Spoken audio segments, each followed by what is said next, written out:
os deuses são imediatamente reconhecíveis aos próprios deuses. E o semelhante é rapidamente reconhecido pelos seus semelhantes. Trocando em miúdos, um Highlander reconhece o outro.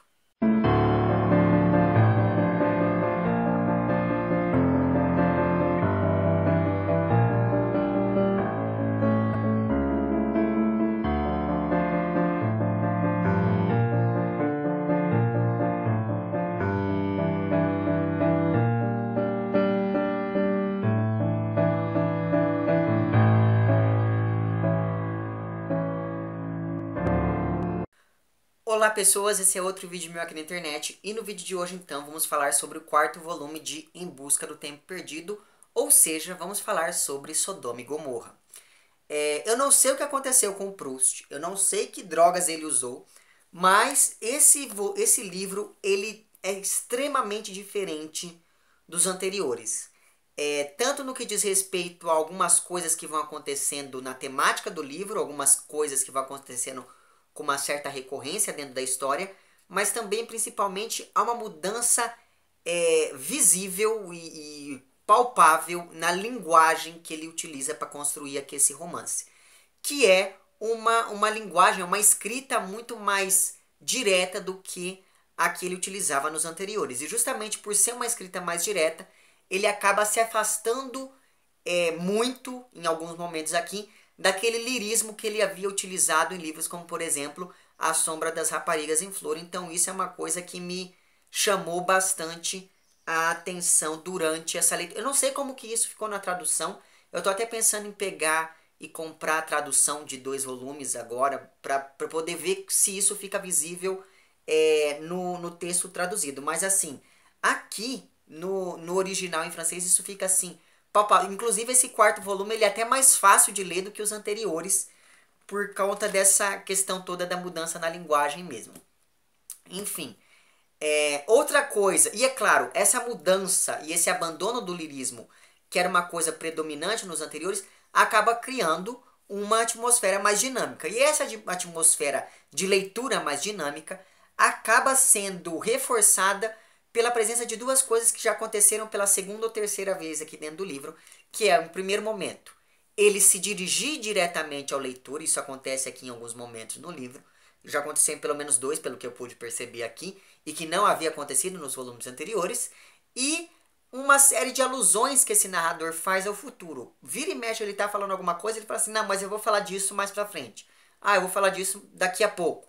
Então isso meio que cria a recorrência disso, meio que dá essa ideia de uma narrativa um pouco mais dinâmica, porque você quer saber por que ele está citando isso agora, se ele não vai aprofundar aquilo naquele momento. Mas a coisa que mais chama atenção aqui, e que é uma coisa que fica que fica ali escancarada desde o título do livro, é justamente que o fato de que o narrador agora ele vai tratar da homossexualidade sem ressalvas aqui dentro deste quarto volume. Porque a homossexualidade ela sempre apareceu dentro da obra, só que em personagens esparsos, aquela coisa bem que ficava no ar, né? Aquela coisa, por exemplo, a amizade da filha daquele músico no primeiro volume, que ela tem uma amiga, que ela tem uma amizade um pouco diferente com essa moça, enfim. Ou mesmo a figura do Charlie, que é uma figura meio ambígua e tal. Aqui não há espaço para ambiguidade. A coisa acontece e ele vai falando dessas questões homossexuais com uma propriedade que é até um pouco difícil de você não pensar que o Proust também era um bravo cavalheiro da tábua redonda, digamos assim. Mas enfim, ou como dizem os portugueses, como se a gente fica em dúvida se ele era ou não um paneleiro, como alguns biógrafos sugerem aí, não é mesmo? Enfim, então esse livro aqui ele vai começar de uma maneira muito interessante que o livro anterior tinha terminado durante uma festa lá dos Guermantes, aquela coisa toda, e daí chega o Swan e fala, ó, tô doente, daí cria aquela comoção e tal. Esse quarto volume, ele começa com o narrador falando, vamos deixar essa informação aqui e vamos voltar algumas horas no tempo. Então ele faz uma retrospectiva, digamos, uma retrospectiva não, ele volta no tempo mesmo, né? para poder contar uma coisa que ele experienciou ali antes de chegar naquela festa. Porque tem um determinado momento aqui em que ele está meio que tentando espionar a duquesa de Guermantes, e daí ele vê o Charlie com um sujeito chamado Jupian, que é um criado ali da casa, um alfaiate, uma coisa assim. E daí ele percebe que os dois estão em atitude suspeita. E o narrador, como é extremamente curioso, sabe, não sei se você percebe, mas Em Busca do Tempo Perdido nada mais é do que uma grande fofoca, não é mesmo? Mas enfim, como o narrador é um grande curioso, ele vai atrás dos dois. E daí o que ele descobre? Ele descobre que os dois têm um caso. E ele descobre isso como? Ouvindo os dois transando. A coisa está tudo muito bem, tudo muito boa lá, tal, os dois estão conversando. E de repente o narrador começa a escutar uns gemidos. E esses gemidos viram gritos. E ele percebe que esses gritos são gritos não de dor, mas gritos de prazer. E daí ele diz uma coisa, eu não vou encontrar isso agora, mas ele diz uma coisa muito parecida com: ai, eu tive a impressão de que eu estava escutando alguém sendo esquartejado e depois a vítima e o assassino foram tomar um banho juntos para limparem as provas do crime que cometeram. Enfim, então assim, é muito engraçada a descrição que ele faz de tudo isso. Porque o narrador, coitadinho, ele era extremamente inocente, não sabia que os homens gostam de homens e as mulheres gostam de mulheres. Veja só você. E daí quando ele escutou aquilo, ele ficou tentando racionalizar. Ele ficou primeiro, nossa, o que será que eles estão fazendo?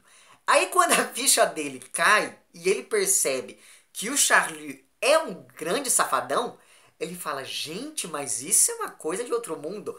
E daí entra numa das partes que eu achei mais incríveis até agora da obra como um todo, que é uma série de... O narrador ele começa a fazer uma série de reflexões sobre o que é a homossexualidade e como que um homossexual se comporta em sociedade. E é justamente por conta da riqueza de detalhes que ele dá aqui que eu fiquei meio com a pulga atrás da orelha aqui se o nosso amigo Proust era ou não um paneleiro. Mas enfim, então ele fica ali tal, escondidinho, escutando lá a transa dos dois, aquela transa maravilhosa, aquela descrição homérica do negócio. Aí depois ele escuta uma conversinha meio saliente que os dois têm ali e fica pensando em como que é ser um invertido. É esse o termo que ele utiliza aqui. E é um termo que, por mais que algumas pessoas não tenham, enfim, não tenham familiaridade, é um termo que foi muito usado dentro, não só dentro do campo da literatura, mas eu não vou me lembrar agora o nome. Mas teve um médico sueco, eu não sei, eu vou tentar me lembrar aqui a nacionalidade, vou deixar essas informações lá embaixo caso eu as encontre. Mas teve um médico que utilizou pela primeira vez essa nomenclatura de invertido sexual.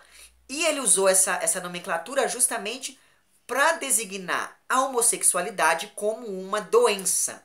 Então você percebe que daí você já tem o peso semântico dessa palavra que o Proust decide utilizar aqui, que eu tenho certeza que não foi uma coisa aleatória, né? Foi uma coisa bem pensada dele ter utilizado esse termo quando existe uma variedade de termos no catálogo aí. Então, assim, é muito interessante você observar ele utilizando essa palavra e daí dá até para entender o porquê que caso ele fosse homossexual ele não se revelava, porque me parece que existe a relação que ele sente por esse tipo de ato sexual, né, pela homossexualidade, me parece que não era uma relação digamos, de afeição. Me parece que ele sentia uma certa repulsa por isso. E isso me ficou claro, sobretudo por conta do uso dessa palavra, que é uma palavra extremamente forte, né? Sobretudo se você for pensar na carga semântica que ela carrega. Então, me parece, é até compreensível que ele, enfim, caso ele fosse gay, ele não se revelasse por aí, porque a relação dele com esse outro universo, digamos assim, não era uma relação tão passiva quanto a gente pode pensar que fosse, porque afinal de contas nós estamos falando aqui do nosso lugar de conforto do século XXI e não lá do fim do século XIX, não é verdade? Mas enfim, então ele depois de presenciar toda aquela cena, ele parece que os olhos dele se abrem e ele começa a ver gays em todo lado. E é muito engraçado, porque assim, ele começa a pensar, tá, mas aquele ali é gay. Como será que um gay faz para se esconder? E daí ele vai pensando que os gays eles passam por uma série de processos. Então, em um primeiro momento ele pensa que só existe ele de gay no mundo, e daí a partir do momento que ele descobre que existem outros gays, ele vai pensando que na verdade é pouco o número de héteros que existem no mundo. E é muito engraçado. Eu ri assim, de gargalhar durante vários momentos aqui, sobretudo dessa primeira parte do livro, que é quando ele vai tecendo essa série de teorias sobre isso. E daí, nesse sentido, tem um momento em que ele volta lá para a festa lá dos Verdurran, ou dos Guermantes, enfim, eu não me lembro mais de quem. E daí, ele começa a olhar para as pessoas e fala assim, aquele ali é, aquele ali não é. Como eu disse lá no início desse vídeo, um Highlander reconhece o outro. Então, ele fica tipo, aquele ali, não sei não, hein? Ele tá um jeitinho meio estranho. Ah, aquela ali, essa moça é macho, hein? E esse tipo de coisa. E é muito engraçado, gente, como ele vai se referindo às pessoas. Claro, ele não faz isso com todo mundo, mas assim, um momento que eu achei mais interessante foi um momento em que chega um ministro ali nessa festa, e daí ele fala assim: Ah, esse cara tem jeito de gay. Ah, mas olha a mulher dele tem um jeito de macho também. Mas eu conhecia ela antes. E antes ela não tinha esse jeito. Ou seja, ela meio que se adaptou às necessidades do marido e como ele não é viril, ela passou a ter a própria virilidade do casal. E é muito interessante toda a discussão que ele levanta sobre isso, sobre os enrustidos, sobre aquele povo que não sai do armário, enfim, é muito engraçado. E daí, é claro, a figura central dentro dessa trama aqui é a figura do Charlie, que vai virar quase que um apelido. Então, quando ele vê as pessoas, ele não pensa assim, ah, aquele ali é um gay. Não, ele fala assim, aquele ali é um Charlie, hein? Ah, aquele outro ali também é. Então, assim, perceba o nível de humor que ele traz aqui. Pelo menos foi engraçado pra mim, não sei se pra vocês. Mas, enfim. E a figura do Charlie me lembrou bastante a figura de um livro do fim do século XIX também, só que ele é da literatura portuguesa. Eu me esqueci agora o nome do autor daquele livro, que é o Barão de Lavos, que era um velho nobre, gordinho e assim, extremamente safado, sabe assim? E gostava de pegação ao ar livre e gostava de ficar com motorista de bonde e esse tipo de coisa. E tem um determinado momento aqui que o Charlie fala isso. Ah, às vezes eu estou indo viajar e me dá vontade de ficar com o motorista do trem para poder passar as horas vagas. Sabe assim? Então, me lembrei bastante da figura do balão de Lavos. Eu não me lembro agora o nome do autor desse livro, mas eu vou deixar essa informação também em algum lugar aqui na tela. Mas enfim, essa é a primeira parte do livro onde ele vai levantando todas essas discussões e observando isso ali dentro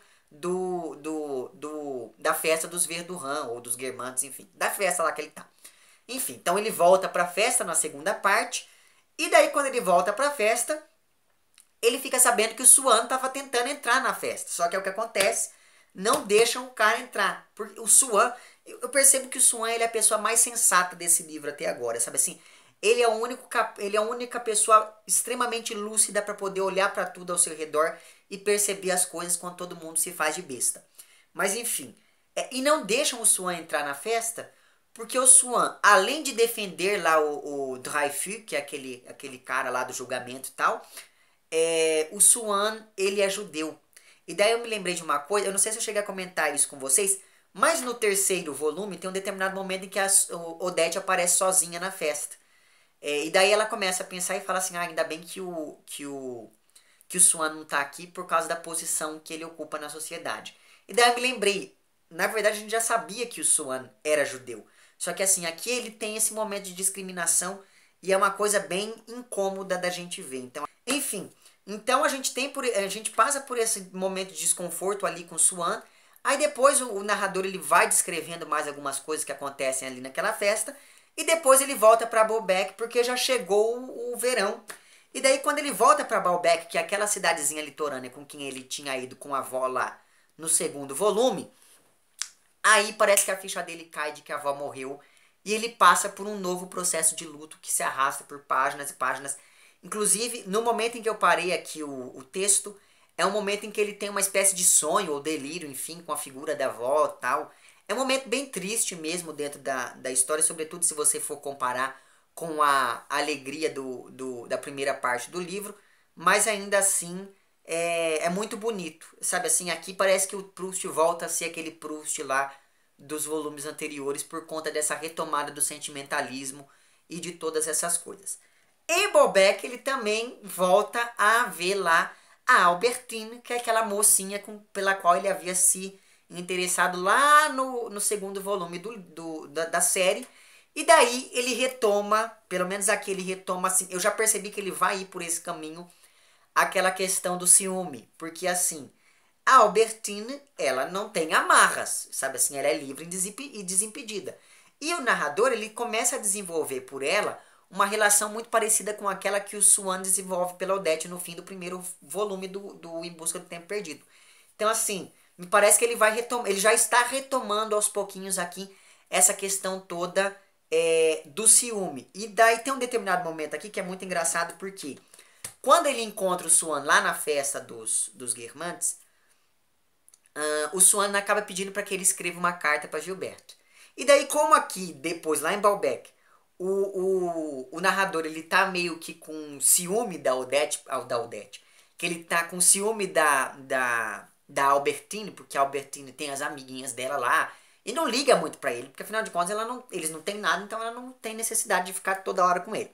Então ela sai para curtir a vida tal e deixa ele ali. E daí tem um determinado momento em que eles dois estão juntos e me pareceu que ele tentou fazer uma ceninha de ciúme com ela. Então assim, ele viu que ela tava ali, aí ele começou a escrever, ela perguntou, nossa, pra quem que você tá escrevendo? Ele, eu tô escrevendo pra uma amiga minha, que eu gosto muito, a Gilberte Swan. A gente já teve um rolo, ela é muito bonita, não sei o quê.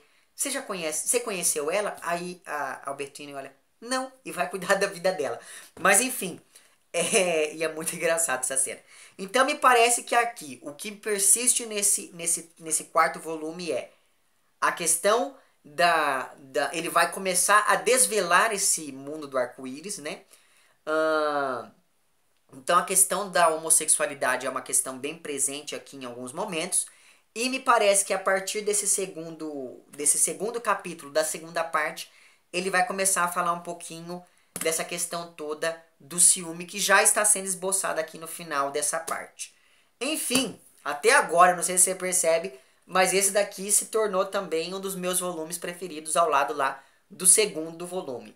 Enfim, vamos continuar a leitura e na semana que vem eu volto para que nós comentemos. Eu não vou deixar ele aqui não, senão ele vai cair. Para que nós comentemos um pouco mais sobre este livro que está hilário. Enfim, é isso. Diga lá nos comentários a quantas andam as leituras de vocês, caso vocês estejam lendo. E é isso então. E digam lá nos comentários também se vocês notaram essa diferença na tradução, porque eu quero saber disso agora. Isso me deixou encafifado. Enfim, é isso. Se você gostou do vídeo, não esqueça de curtir e de compartilhar. Caso não tenha gostado, não esqueça de dizer lá embaixo por que não gostou. Se você está inscrito no meu canal, muito obrigado pela sua inscrição. E caso não esteja inscrito, se inscreva também lá embaixo. É isso então. Um abraço para vocês todos e até o próximo vídeo e tchau.